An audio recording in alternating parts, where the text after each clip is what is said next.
კინაღამ გამომრჩა. კინაღამ. სიკვდილსაც დავიწყები ხარ ბიჭო.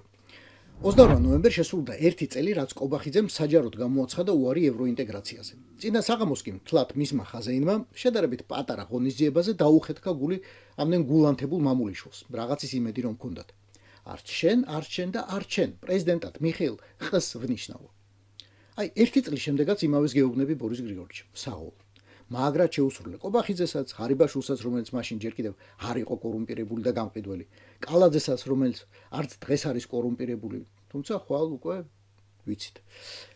და რაც მთავარია, შეუსრულე იმ გამპრავებლებს, ანუსებს რომ იხევენ შენი მაღალი ხელფასებისთვის. ამოხდნენ ტიპები სტუდიებიდან და სოციალური ქსელებიდან. ვერ გაიგეს როგორ და რისთვის უნდა შეექოთ შენი არჩევანი და რა ნიშნით ეთქვათ მიხეილ ყ-ზე რომ საუკეთესო კანდიდატია. მოკლედ საღოლ. იმიტომ რომ ყველა შალვა, ყველა გოგა, ყველა ბაჩო, ყველა მაგდა, ყველა ვასიკო კიდეც ამოხდა და კიდეც გაერღვა. არის ამდენ და მაგათი აჯობებდა. მაგრამ მაინც მთელი წელი გავიდა და რიგით ქოც დღემდე ვერ გაუგია. სად მოძებნა ამ კაცმა ეს მართლა ყ? არა და ამოხსნა უმარტივესია. თუ კი ორჯერ მოგისმენია ბორია რუსისთვის და უყურებ რა ხდება მისი უახლოესი ხალხის გარშემო ახლა. არანაირი დაძაბო არ უნდა მიხვედროს რომ მიხეილ ყ-ს შერჩევას ორი მიზეზი ჰქონდა.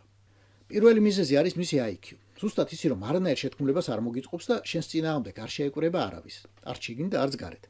იმიტომ რომ არც ტვინი ეყოფა მაგის და არც უცხო ენა იცის რომ deep state-ის აგენტობას ეყოს.